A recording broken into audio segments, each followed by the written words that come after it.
My husband and his lover both died in a car crash, leaving me with a pair of illegitimate kids. 18 years flew by. I worked my butt off and raised those kids, even got them into top universities. But the day they got accepted, my husband and his lover came back from the dead.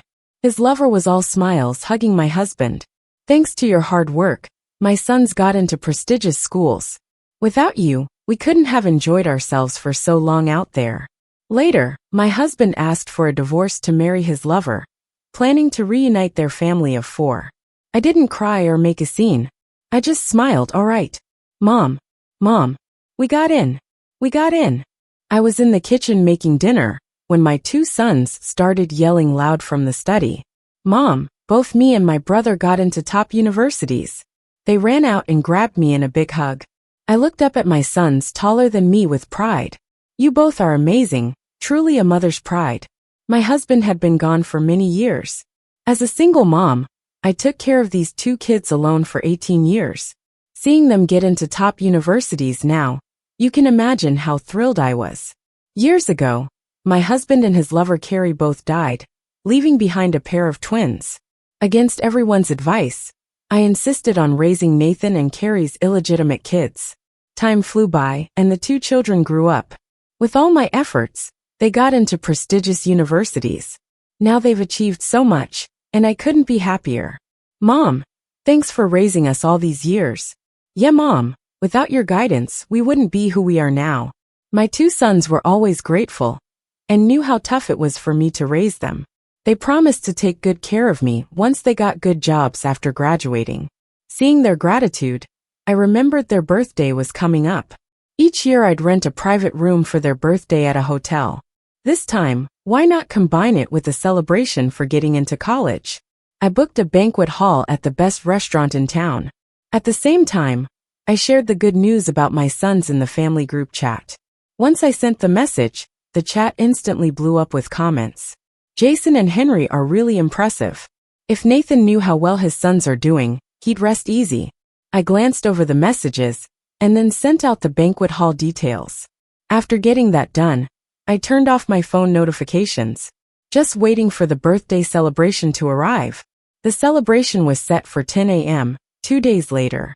That morning, I showed up at the restaurant early, checking the menu and event schedule to make sure everything was perfect. Most of the guests were from the Song family. No one from my side could make it. Back when I insisted on raising Nathan and Carrie's illegitimate kids, my parents were so upset they nearly had heart attacks. Even after all these years, they still couldn't understand why I'd choose a difficult life and raise someone else's kids. My in-laws came in with the help of others and sat at the main table, along with my husband's brother and sister with their families. The main table was full with 8 people, leaving no seat for me. Molly, what are you standing around for? Get Mom and Dad some water, Becky said, tossing a sunflower seed in her mouth with a glance my way. Becky, my husband's sister, had it rough. She was in an abusive marriage and blamed for not having sons. She had her 3rd child at 40, finally getting a boy. Now she's all high and mighty with a new puffed-up attitude. My 2 sons tried to get up and help, but my in-laws stopped them. Oh, my precious grandsons, come chat with Grandma, cooed my mother-in-law. So handsome, just like their uncle, she added. I think they look more like Carrie, muttered Nathan's brother. My mother-in-law shot him a look, making him sink back silent. I hustled around the main table, serving tea and wine. My sons couldn't stand it anymore, and squeezed a chair between themselves for me. Mom, it's your day too. Sit down and rest, one of them said. The others at the table exchanged looks. Becky smirked. If my brother knew how well his sons were raised by their sister-in-law, he'd be thrilled. All right, my father-in-law coughed, shutting Becky up. Molly, my mother-in-law, smiled at me. On such a good day, I have something to discuss. Go ahead, I replied. See, Jason and Henry will soon go off to college. You have a 3-bedroom place all to yourself.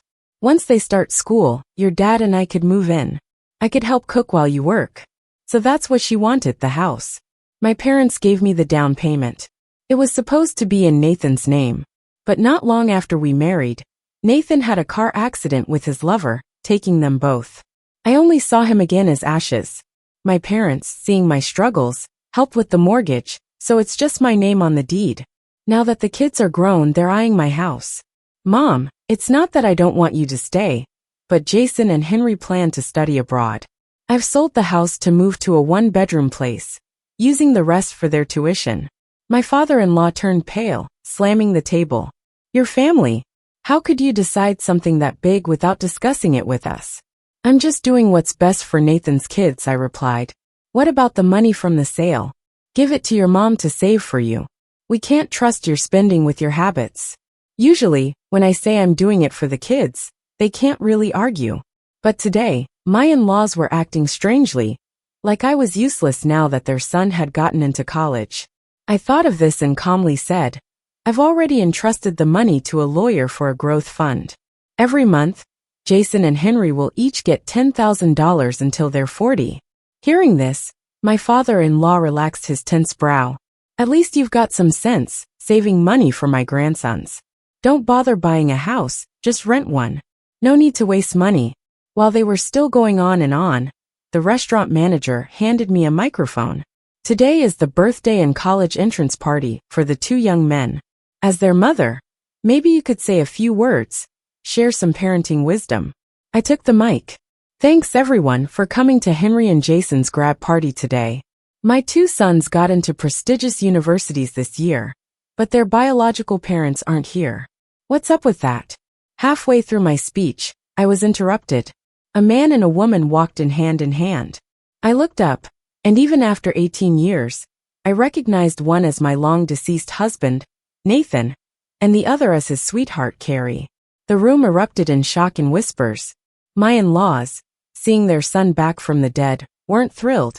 If anything, they were eerily calm. They even pulled Carrie to sit beside them. Meanwhile, Nathan, back from the dead after 18 years, approached me. Molly, you might not be the best wife, but you're a pretty darn good mom. My two sons finally snapped out of it, confused. What's going on? Nathan pointed at Carrie. She's your real mom. This woman's just a hen that can't lay eggs. If she hadn't refused a divorce and held on for dear life, our family wouldn't have been apart for 18 years. Before I could speak, my ex-in-laws chimed in one after another to my sons. Exactly. It was Molly who dragged her feet on divorcing Nathan, keeping you from your biological parents for 18 years. Sure, she raised you well, but she's got a nasty heart. Now that you're grown and in esteemed colleges, you can finally reunite with us. My sons were too stunned to react. Carrie, sobbing, held their hands and pulled out her phone. I'm your real mom. I sent you gifts every year, and I've secretly visited you after school. She glanced at me. Sister, thank you for raising my sons so well. Nathan put an arm around her, his eyes mocking me. Let's get the divorce papers done. After 18 years, I owe Carrie a proper marriage. Everyone expected me to disagree, maybe even make a scene. But faced with their judgmental stares and all the gossip, I just smiled. All right, I agree. Let's divorce tomorrow, so your family can be whole again. My words stunned the room. People were dumbfounded. Give away the sons I'd raised for 18 years just like that? Even Nathan and Carrie were wide-eyed, shocked I agreed so easily. Nathan, incredulous, asked, Are you out of your mind? I responded calmly, What? Don't you want this? Carrie tugged on Nathan's arm. Nathan got the hint, and quickly pulled out an agreement, anxious I might change my mind. Then signed the divorce papers, and from now on, the boys have nothing to do with you. Don't see them again. I didn't even look at it, just signed at the bottom. Mom, you're abandoning us? My sons looked at me, confused why I signed so easily. Carrie tucked the papers away. Sister, thank you for making this easier for us. Without you, we wouldn't have lived so freely. She grinned at my sons, her smile full of pride. All right, your business here is done. Off you go now, said my ex-father-in-law impatiently, trying to hurry me out. Hold on, I said.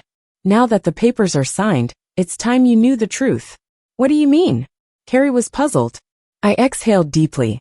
I had waited 18 years, and it was finally over. I clapped my hands, signaling toward the door. Come on in. A few seconds later, two figures walked into the hall. Who are they? Said Carrie, looking at the two bedraggled boys who looked like beggars, suddenly feeling uneasy. One boy sat in a wheelchair, the other had a vacant stare, occasionally giggling, with drool on his chin. I laughed derisively. Them? They're your and Nathan's real sons. Nathan turned bright red with anger. Are you sick?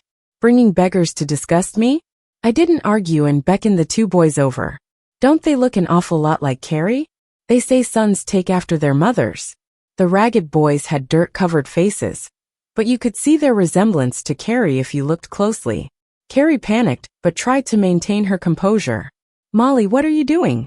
I sat down, crossed my legs calmly. Jason and Henry, they're my biological sons. These two are the sons you've waited 18 years for. Carrie was dumbfounded. No way. You're lying. I want a DNA test. But comparing the faces, most people already got the gist. I pulled out a folder from my bag. Here's the paternity test for Ken, John, and Nathan. Look for yourselves.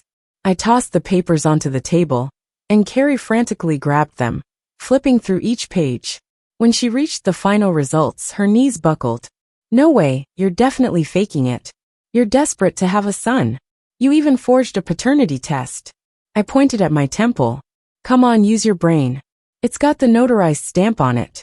Nathan's family looked at the red stamp and went completely dumbfounded. Only the two sons let out a sigh of relief and quietly stood behind me. Back when Nathan and Carrie died in a car accident, it was suspicious. His family cremated them pretty quickly. I've been skeptical that they didn't actually die. After Nathan passed away, I found out I was pregnant too, and it turned out to be twins. So I came up with a bold plan. I took the responsibility of raising the illegitimate children. I told everyone I was too heartbroken and went to the countryside with them. It wasn't until 2 years later that I came back with the twins. Everyone thought they were Nathan's illegitimate kids, even my own parents. They called me stupid. Friends said I was being pathetic, raising someone else's children. But I never cared what others thought, because everything was for today. Nathan, with a complex expression, looked at the two little beggars. I laughed and said, Ken, John, these are your mom and dad. Go with them. The silly John beamed widely and hugged Carrie abruptly. Mom. Haha. Mom. John's snot and tears ended up all over Carrie. She screamed and pushed him away. Get off. So gross. John stumbled and Ken caught him, glowering at Carrie. I chuckled mischievously. What, they didn't get into a top school. So now you don't want them anymore. Facing my sarcasm, Carrie swallowed her pride. They're my sons, of course, I'll acknowledge them. With dozens of her family members present at the birthday party, Nathan and Carrie had no choice but to pretend to be loving parents. She glared at me. Why are my two sons like this? Did you abuse them? I shrugged.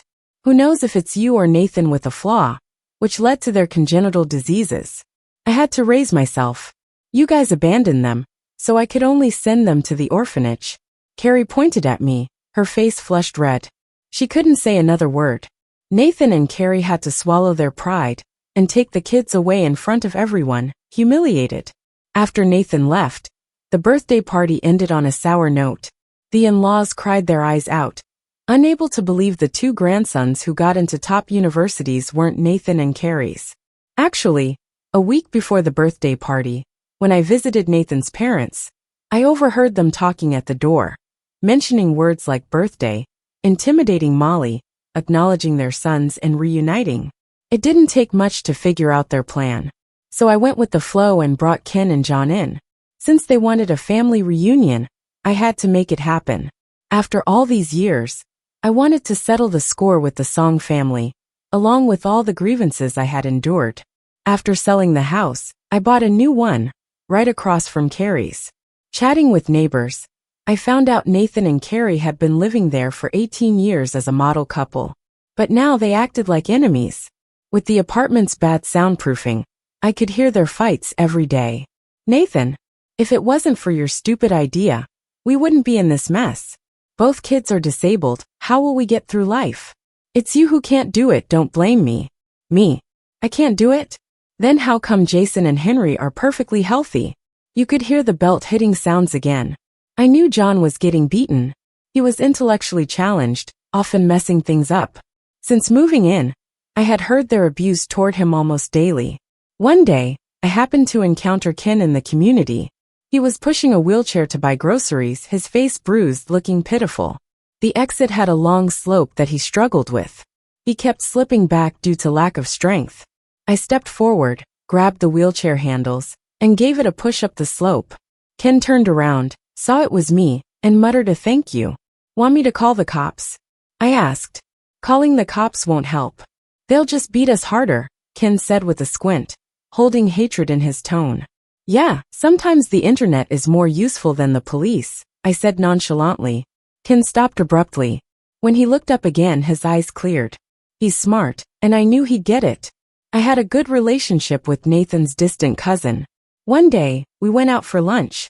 She said, "Sis, Nathan asked his parents for some money. They're having a hard time with more mouths to feed." I grabbed a piece of food, waiting for her to continue. Guess what?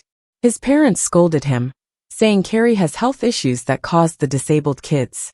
They even talked about setting him up with someone else. That was news. Isn't Nathan married to Carrie? I wondered. Nathan doesn't want to raise those disabled kids.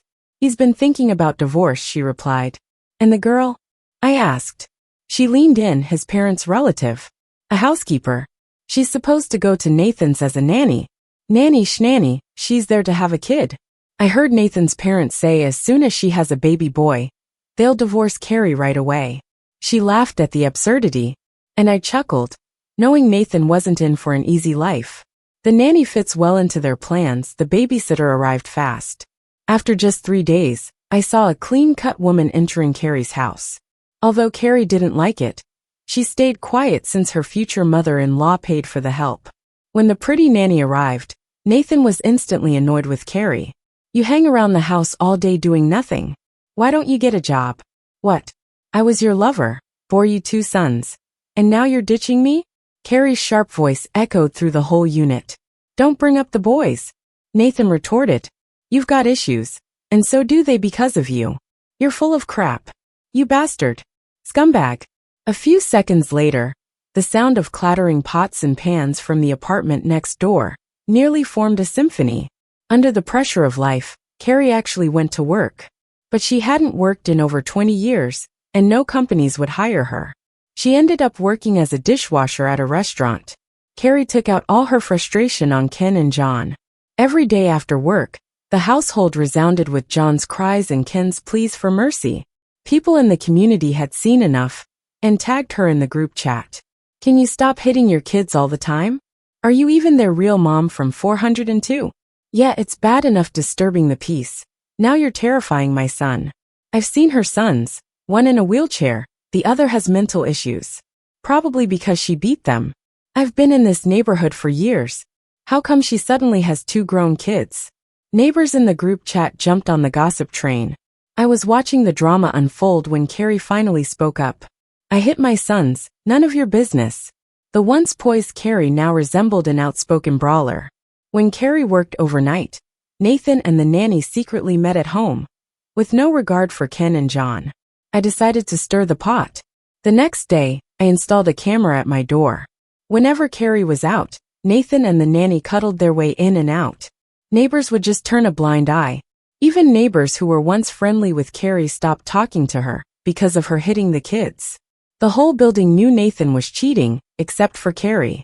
I carefully edited some footage of Nathan with the nanny and posted it anonymously in the neighborhood chat. The chat exploded with excitement, like it was New Year's. Oh my God, this family's really something else. I've learned something new today. Honestly, if my wife beat our kids every day, I might stray to an evil mom, a cheating dad, and poor kids. I chimed in with the group. Cheating? You guys didn't know? Carrie was just the mistress. The gossip reignited with fresh energy. I conveniently posted a video from a birthday party. Thankful I'd hired a videographer for the occasion. To avoid being recognized, I blurred my and my son's faces. Damn, these 2 are sly. Let someone else raise their kids. Good thing the wife had her own child. Otherwise, they would have bullied her to death. Ha, they thought they were getting 2 Ivy League graduates, but ended up with 2 beggars. This time, Carrie didn't lash out in the chat. As dusk fell, chaos erupted across the hall. Get out! Get out, you filthy cheaters! Carrie hurled the nanny's luggage out and gave her a hard slap. Nathan pulled the nanny into his arms. Carrie, are you crazy? Wendy's pregnant. If anything happens to her, you'll pay. Hearing this, Carrie was nearly hysterical, her eyes bloodshot. I put my reputation on the line to bear you 2 sons. And this is how you repay me? Nathan glanced disdainfully at the boys inside. Since Molly wouldn't let your sons acknowledge me, you gave birth to these 2. Do you want our family name to die out? The argument went on, until community staff stepped in to mediate. Nathan left with the pregnant nanny, but things didn't quiet down. Why? Why are you my sons? Why? A chilling scream pierced the air, making my skin crawl. Ah, it hurts. Help. Help. I dialed the police upon hearing that. Around 10 minutes later, 5 cops arrived at the door. Open up. Police. Carrie dragged her feet, but finally opened. She glared at the officers darkly. I didn't break any laws. What do you want? The cops peeked inside, their expressions quickly changing. They shoved past Carrie and entered. Everyone was stunned by the sight. From my security monitor, I saw it all. John lay on the floor bloodied, with a dent in the back of his head. Officer, help. She's trying to kill my brother, Ken pleaded, pressing a towel to his brother's head, panic etched on his face. The police called for an ambulance, and John was rushed to the hospital. Carrie was nudged onto the ambulance too.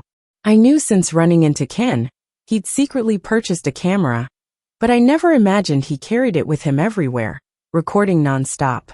As I scrolled through short videos, a local clip popped up. Clicking it, I found myself seeing Carrie from a first-person view. She stood arms akimbo like an angry hen. I've got no money. You treat him if you want. The doctor patiently explained that immediate surgery could save John, but delaying would be dangerous. Dangerous, my foot. Dying would be best. Carrie spat, and even the officers nearly lost their composure. You're their mother. How can you be so heartless? Spitting, Carrie yelled. If it weren't for these 2 deadweights, I wouldn't be in this mess. Good for them. They should both die. Her guttural screeching ended with her collapsing in tears. The doctor had no choice but to arrange for a special surgical procedure. 5 hours later, John emerged from surgery, but the doctor regretfully shook his head. Carrie misinterpreted it as a death announcement and leaped up.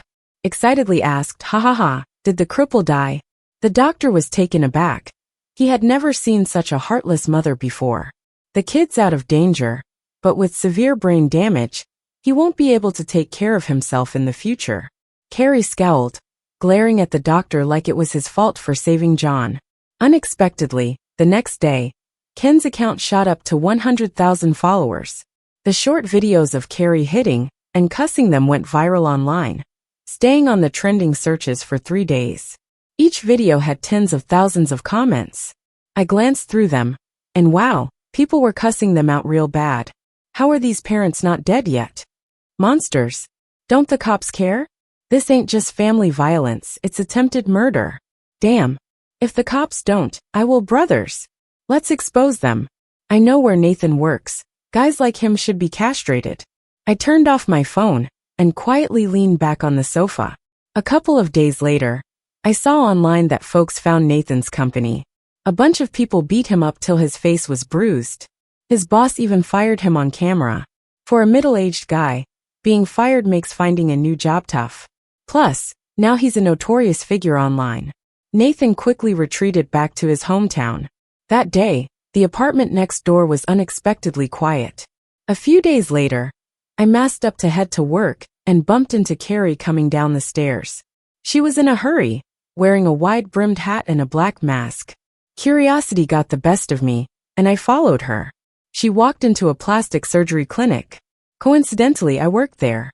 I watched the conversation in the consulting room on surveillance. I want a makeover, so no one can recognize me, Carrie said. Every time she stepped out without a mask these days, people recognized her. She had soup dumped on her at a restaurant, got pelted with rotten eggs at the market, and even had animal corpses and fresh feces mailed to her address. She was losing it. Miss, you might want to think this over carefully, the consultant advised. Before he could finish, his phone rang. Boss. Design as she requested. Got it. That was me on the call. I wanted to see what Carrie was going to do next. The consultant designed the plan as she requested and gave a quote. 280,000. Carrie's voice rose sharply, like a rooster crowing. Miss, just doing an eye surgery would only cost around 10,000 bucks. No. I need a whole new face, Carrie mumbled to herself. The consultant stopped talking. Carrie leaned on the table and asked, "Can you do installments? What about loans?" The consultant shook his head, looking awkward. A solution popped into my mind. I quickly took the day off and hurried back home, picking up a loan shark's card from the street. Near noon, I watched Carrie return home, looking downcast, via the surveillance. When she saw the card stuck on the doorknob, she instinctively wanted to toss it, but then she saw the message on it, and slid the card into her pocket. I knew it, my plan worked. Just as I thought, Carrie borrowed from the loan sharks.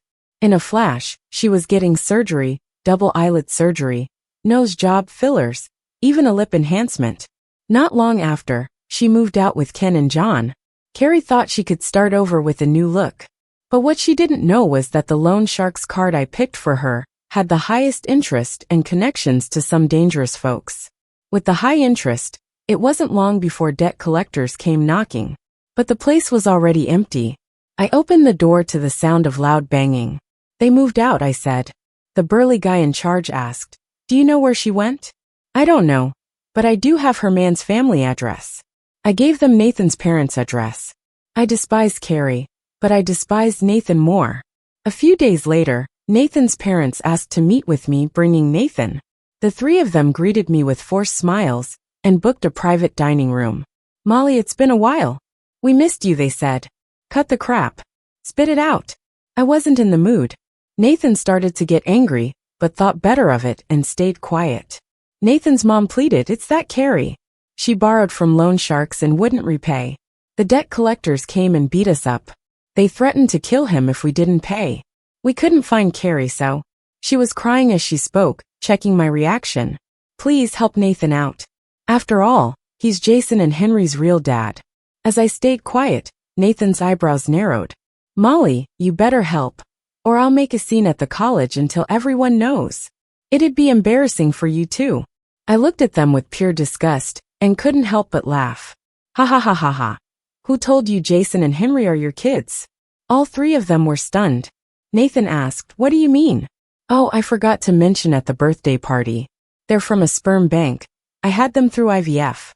They have nothing to do with you." The room fell into silence for a few seconds before erupting with a roar. "Molly, you embarrass me. You. Shameless." I leaned back lazily in my chair and said softly, "I've known about your sick twin sons all along, but purposely didn't tell you. You care so much about having heirs, right? Heard Wendy miscarried the other day. Nathan, you're destined to have no offspring." Nathan clutched his chest, paling as he slid from his chair. "Wow, is he sick? Looks like he's dying. Better call 911. I picked up my bag and left. Karma can be sudden like that. Nathan's cousin called to let me know Nathan had a stroke and was in the hospital. The doctor said even at best, he'll be paralyzed on one side. Nathan's stuff got wrapped up, and now it's Carrie's turn. I heard from the agent that Carrie rented a place in an old neighborhood. As soon as I knew the address, I sent it to the loan shark company. When I drove to the neighborhood, I happened to see a few guys dragging out Carrie and her two kids from the building. One of the debt collectors slapped her across the face, making the corners of her mouth bleed. "You owe money and you're hiding?" Carrie dropped to her knees, clutching the man's leg. "I can pay back. Just give me a little more time. I swear I can pay." "All right, set a deadline. If you don't pay then, there'll be other ways to settle it." The collector sneered. Carrie opened her mouth to make up something, but then Ken, sitting on the ground, coldly spoke up. "She's got no money. She spent all the borrowed cash on plastic surgery, just to become some fringe streamer in Southeast Asia." Ken looked at Carrie, his gaze fierce and cruel. The debt collector perked up, interested. He lifted Carrie's face. "Spent $280K on this? Not gonna lie, it looks good. Hey girl, want to go to Southeast Asia? We got connections. Come with me. We'll take you abroad to earn some real money." Carrie quickly looked up, horrified at the sneering men. No, I'll just stream from home, really, I can pay the debt. Please believe me." A crowd had gathered to watch, but no one stepped in to help. Carrie struggled desperately, knowing what would happen if she fell into their hands. I beg you, leave me alone. I've got 2 disabled sons. I can't just leave. At that, someone sharp-eyed recognized her. Aren't you the mom who abused her kids? God. Still using them as your shield. Get out of our neighborhood, get lost. As Carrie was dragged away, she glared at Ken. Ken. You bastard. Ungrateful wretch. MMM. MMM. She was shoved into a car by several men. I left the neighborhood, drove home, and my 9-to-5 life carried on. Nathan and Carrie were slowly fading out of my life. One day, I went shopping with a coworker. Passing an underpass, we saw a scruffy man on the side of the road. His left hand was twisted like a chicken claw, trembling. The beggar knelt there numb, bowing his head. Have mercy, please have mercy. My coworker's face softened with pity. Poor thing. She pulled out $10. I stopped her. Don't give him anything. They're all cons. I dragged my coworker away but glanced back. Nathan, karma's no joke, huh? Your own son's a beggar. Now you're one too. Happy with that. His cousin told me about a month ago. His family got fed up with taking care of him since he couldn't handle daily life, messing himself all the time. Plus, Wendy's situation cost the family a lot of money. They finally kicked Nathan out, leaving him to fend for himself. Not long after, I was browsing through some research papers online when a little pop-up ad appeared. Live beauty dealers dealing cards. Looks like an ad for one of those scam countries. But why does that woman look so familiar? I took a closer look and sure enough, it was Carrie. In a bikini, smiling, posing provocatively. Seems she really did turn into a streamer, though where exactly, I have no idea. As for Ken and John, nobody's seen them around. During winter break, I went to the train station to pick up my son. From a distance, I saw 2 tall, bright boys running over with suitcases. Hearing them call me, Mom, Mom, I thought that must be what happiness tastes like. The end.